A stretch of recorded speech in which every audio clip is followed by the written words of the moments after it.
कहानी की शुरुआत में हम एक कपल को खून में बुरी तरह लथपथ देखते हैं जो बेहद डरे हुए थे। उनकी हालत काफी खराब। अब वो कौन थे और उनके साथ हुआ क्या था ये हम जानेंगे आगे कहानी में। और अब ये सीन यहाँ के लिए प्रपोज करने वाला था। और फिर जिस होटल में दोनों होते हैं, डेविड नाडिया को उसकी वॉशरूम में लेकर गया और सच में शादी के लिए प्रपोज कर देता है। अब हालांकि ये चीज काफी अजीब थी कि प्रपोज किया भी तो वॉशरूम में, जिससे हालांकि नाडिया को भी बुरा लगा, लेकिन क्योंकि वो डेविड से प्यार करती है इसीलिए शादी के लिए हाँ बोल देती है। जिसके बाद सीधा अब हम 1.5 साल के बाद का टाइम देखते हैं, जहाँ दोनों ने शादी तो कर ली थी लेकिन अब उनका रिश्ता थोड़ा सा खराब हो गया। शायद इस वजह से कि अब वो साथ रहते हैं। दूर थी तो सब ठीक था, लेकिन असल चीज तब पता चलती है जब हम किसी के साथ रहते हैं। दोनों ने भी अब छोटी छोटी बातों पर लड़ना शुरू कर दिया था, जिस वजह से वो एक दूसरे से दूर होते जा रहे हैं। अब इसी दौरान नाडिया को पता चलता है कि वो माँ बनने वाली है, लेकिन वो डेविड को लेकर अभी श्योर नहीं होती कि उसके साथ मुझे रहना भी है या नहीं। इसीलिए वो उसको अपनी प्रेगनेंसी के बारे में ना बताने का फैसला करती है। वो इस बारे में अपने पड़ोसी टॉमस से मशवरा लेती है, जो उसको वही मशवरा देता है जो एक आम समझदार इंसान देता है। वो बोलता है कि डेविड बुरा इंसान नहीं है, तुम जल्दबाजी कर रही हो, तुम्हें उसको अभी और मौके देने चाहिए। जिसके बाद हम डेविड को देखते हैं, जहाँ वो नाडिया के साथ टाइम गुजारने के लिए घूमने जाने का प्लान बनाता है और उसे बर्फीले पहाड़ों पर हाइकिंग के लिए चलने का कहता है। तब खुशी खुशी नाडिया भी मान जाती है, जिसके अगले ही दिन दोनों अपने सफर पर निकल जाते हैं। इनका एक डॉग भी था जिसे भी वो अपने साथ ले जा रही। दोनों पेट्रोल भरवाने के लिए एक फ्यूल स्टेशन पर जाती हैं, जहां उनकी मुलाकात कुछ आदमियों से होती है जो काफी अजीब से थे। और वो इस कदर अजीब थे कि उन्होंने अपनी कार के अंदर ही एक रेंडियर को मार के रखा हुआ था। अब इस चीज से डेविड और नाडिया का कोई लेना देना तो नहीं था, लेकिन है ये चीज अजीब। और अब जब वो की गाड़ी उनकी गाड़ी से टकरा जाती है, जिस वजह से गाड़ी पर हल्का सा निशान आ गया। अब निशान छोटा सा ही था, जिसे वो भी नजरअंदाज करके वहां से चले जाते। थोड़ी ही देर में दोनों अपने होटल पहुंच गए, जहां उनकी मुलाकात सबसे पहले रिसेप्शनिस्ट से होती है, जो उन लोगों के साथ काफी अजीब बर्ताव करती है, उन्हें घूरती है। लेकिन ये दोनों इस चीज को भी नजरअंदाज कर देते और अपने रूम में आराम करने चले जाते हैं। इसी होटल में हम उन लड़कों को भी देखते हैं जिनकी गाड़ी पर गलती से डेविड का स्क्रैच पड़ा था, लेकिन फिलहाल वो कुछ नहीं कहते, सब नॉर्मल था। लेकिन अगले दिन जब ये दोनों हाइकिंग के लिए निकलते हैं तो देखा कि उनकी गाड़ी पर उन लड़कों ने अजीब तरह की बातें लिखी हुई हैं, जिसको देखकर नाडिया को बहुत गुस्सा आता है। वो डेविड से कहती है कि हमें उसी दिन उन लड़कों से माफी मांग लेनी चाहिए थी, हम सॉरी बोलकर मामला खत्म कर सकते थे। तब डेविड उसको शांत कराता है और वो दोनों निकल जाती है। रास्ते में उन्हीं लड़कों की गाड़ी खड़ी हुई नजर आई, जिसको देखकर नाडिया कुछ सोचने लगी। फिर अपने गुस्से को शांत करने के लिए वो उनकी गाड़ी पर एक लंबा सा स्क्रैच मारकर वहां से वापस भाग आती है और जल्दी से गाड़ी में बैठ गई। जिसकी कुछ देर बाद दोनों वहां पहुंच जाते हैं, जहां से उन्हें हाइकिंग शुरू करनी है, यानी बर्फीले पहाड़ों पर आगे बढ़ने वाली। और काफी देर घूमने के बाद एक जगह पर रेस्ट करने के लिए बैठ गए। उन्होंने अपने डॉग के साथ इस ट्रैकिंग को बहुत इंजॉय किया था। अब तकरीबन यहाँ रात हो गई थी, इसलिए इन्हें मजबूरन वहीं पर रुकने के लिए कैंप लगाना पड़ता है। जब ये दोनों कैंप के अंदर लेटे थे तो नाडिया फाइनली डेविड को अपनी प्रेगनेंसी के बारे में बता देती है, जिसको सुनकर डेविड बहुत खुश हो जाता है। लेकिन शायद उनकी ये खुशी ज्यादा देर तक नहीं रहने वाली। लाइट यानी कि एक छोटा रेड डॉट नोटिस करते हैं। वो लोग कैंप से बाहर निकलकर चेक करने की कोशिश करते हैं, लेकिन अंधेरा इतना ज्यादा होता है कि उन्हें कुछ भी दिखाई नहीं देता। इसलिए डेविड डर कर नाडिया को यहाँ से चलने को कहता है और वो दोनों फौरन निकलने के लिए पैकिंग शुरू कर देते हैं। तभी अचानक उन्हें किसी की चीख सुनाई देती है, जिसे सुनते ही उनका डॉग फौरन उस तरफ भाग जाता है। कुछ ही देर बाद उन्हें गोली चलने की आवाज सुनाई देती है, जिसका मतलब था कि किसी ने डॉग को मार दिया है। जिससे डेविड समझ चुका था कि अब यहाँ रहना खतरे से खाली नहीं है, इसलिए ये दोनों वहाँ से बगैर सामान के भागना शुरू कर देते हैं, जहाँ कोई लगातार उनके ऊपर भी गोलियां चला रहा था। इनको कुछ समझ नहीं आता कि आखिर कोई हमें मारना क्यों चाहता है, लेकिन अपनी जान बचाने के लिए दोनों मजबूरन भागते हुए जंगल की तरफ चले जाते हैं, जहाँ इन दोनों को ये बर्फीली तूफानी रात एक कॉटेज में गुजारनी पड़ती है, जो लकड़ी का बना हुआ घर था। जिसके बाद दोनों बात करते हैं कि वो वापस उस कैंप में जाएंगे और अपना सारा जरूरी सामान लेकर वहाँ से निकल जाएंगे।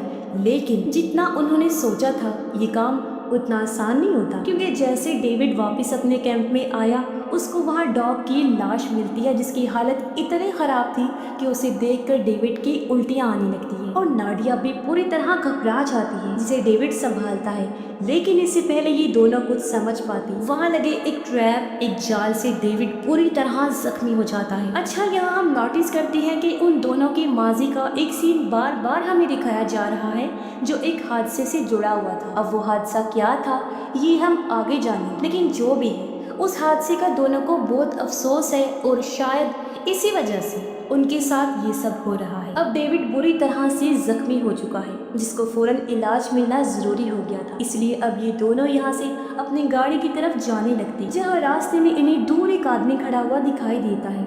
अब इससे पहले कि ये दोनों उससे मदद मांग पाते, वो आदमी इनके ऊपर गोलियां चलाने लगता है जिसका मतलब यही वो आदमी है जो इनको मारना चाहता है। और अब एक बार फिर से दोनों अपनी जान बचाने के लिए जंगल की तरफ भागना शुरू कर देती है जहाँ भागते हुए एक गोली डेविड को लग जाती है।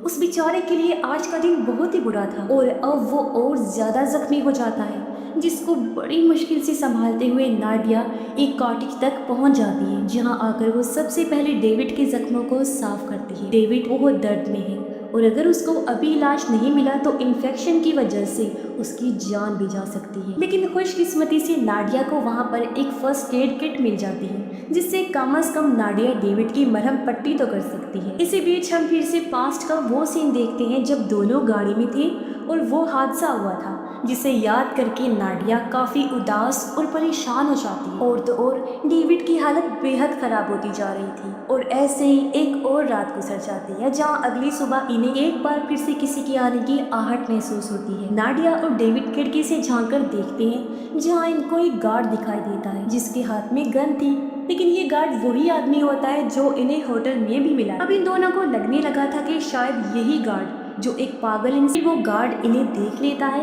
और इनका पीछा करने लगा और इसी भागा दौड़ी में नाडिया गार्ड को शूट कर देती है जिससे बुरी तरह जख्मी होकर वो वहीं गिर पड़ता है। और अब ये दोनों की हालत बहुत ज्यादा खराब होने की वजह से उसे अब चलने में बहुत तकलीफ होने लगती है।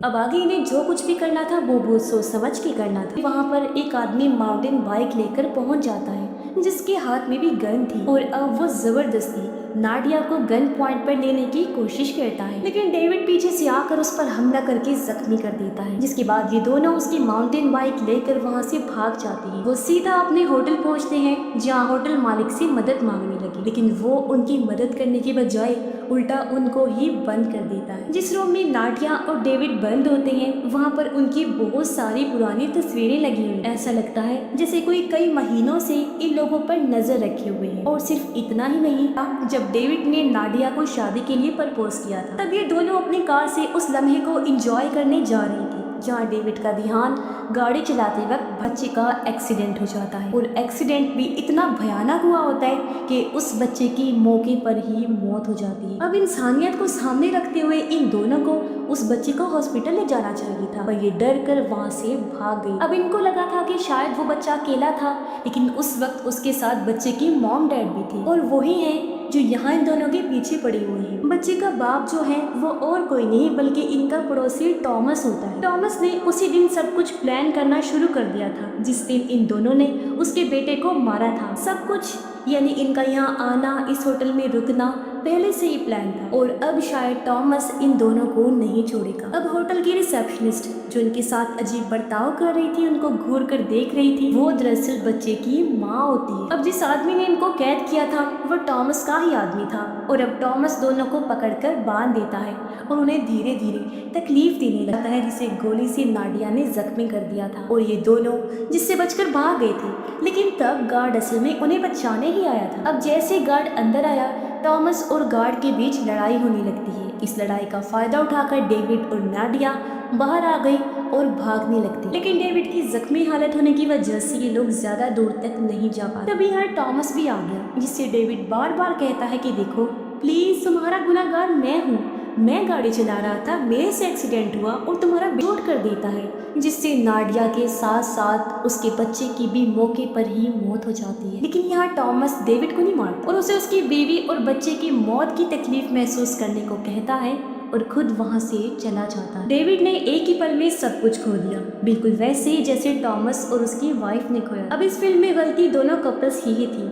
सबसे पहले डेविड और नाडिया की। उनकी लापरवाही की वजह से एक मासूम बच्चे की जान चली गई और इन्होंने उसकी मदद भी नहीं की। तब बदले की आग में टॉमस और उसकी वाइफ ने उनके साथ ये सब किया, बिल्कुल वैसे ही जैसे बदला लेने के लिए नाडिया ने उन लड़कों के आगे बढ़ जाना चाहिए। ऐसे ही टॉमस और उसकी वाइफ के लिए बच्चा मरने की वजह से दुख की बात तो थी, लेकिन उन्हें ऐसे किसी की पूरी फैमिली को बर्बाद नहीं करना चाहिए था। यहाँ एक बात तो क्लियर हो जाती कि आपके बुरे काम आपका पीछा कभी नहीं छोड़। लेकिन अगर यह होगा बुरा फील होने पर इग्नोर किया होगा तो शायद आप बच सकते। तो हमें इस मूवी से सीख लेनी चाहिए कि बदला लेना जरूरी नहीं होता, हमें सबको माफ कर देना चाहिए और अगर किसी को हमारी मदद की जरूरत है तो उसकी मदद लाजमी करनी चाहिए। और इसी के साथ ही इस फिल्म की कहानी यहीं पर खत्म हो जाती है।